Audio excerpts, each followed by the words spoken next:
প্রতি বছর সারা বিশ্ব থেকে নারী পুরুষ হজ পালনে পবিত্র নগরী মক্কা ও মদিনায় ভ্রমণ করেন। এদের মধ্যে অনেক নারী থাকেন সন্তান সম্ভবা। হজের সময় অনেক দম্পতির সন্তান ভূমিষ্ঠ হয়। এবার ৩০ বছর বয়সী এক নাইজেরীয় হজযাত্রী একটি সুস্থ ছেলে শিশুর জন্ম দিয়েছেন, যার নাম রাখা হয়েছে মোহাম্মদ।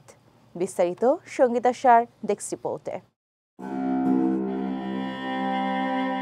বিশ্বের বিভিন্ন দেশ থেকে পবিত্র মক্কা মদিনায় জড়ো হয়েছেন লাখো মুসল্লি।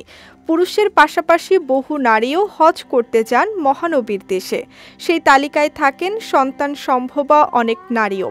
হজ চলাকালীন অনেকের সন্তানও জন্ম দেন পবিত্র নগরীতে। এ বছরের হজ মৌসুমে প্রথম নবজাতকের আগমন ঘটেছে। মহানবী হজরত মুহাম্মদ সাল্লাল্লাহু আলাইহি ওয়াসাল্লামের সঙ্গে মিল রেখে শিশুটির নাম রাখা হয়েছে মুহাম্মদ। সৌদি প্রেস এজেন্সির বরাত দিয়ে গত 10 জুন আরব নিউজ এক প্রতিবেদনে এ তথ্য জানানো হয়। এতে বলা হয়, গর্ভাবস্থায় প্রসব বেদনা অনুভবের পর ওই হজযাত্রী মক্কার মাতৃত্ব ও শিশু হাসপাতালের জরুরি কক্ষে পৌঁছান। চিকিৎসকরা দ্রুততার সঙ্গে অবস্থা মূল্যায়ন করে তাকে প্রসূতি ওয়ার্ডে স্থানান্তর করেন।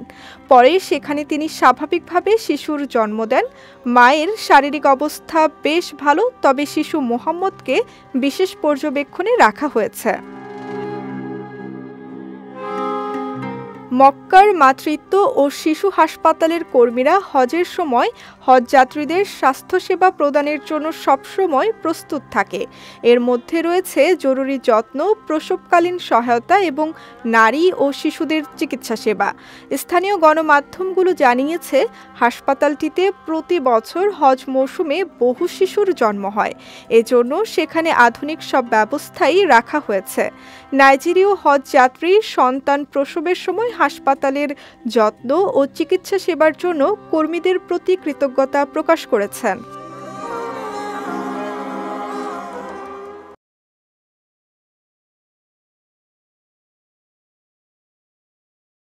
মুসলিম বিশ্বে হজ ধনীদের অন্যতম অবশ্য পালনীয় ফরজ ইবাদত, যা প্রতি আরবি বছরের জিলহজ মাসে পবিত্র শহর মক্কায় অবস্থিত কাবাকে কেন্দ্র করে অনুষ্ঠিত হয়।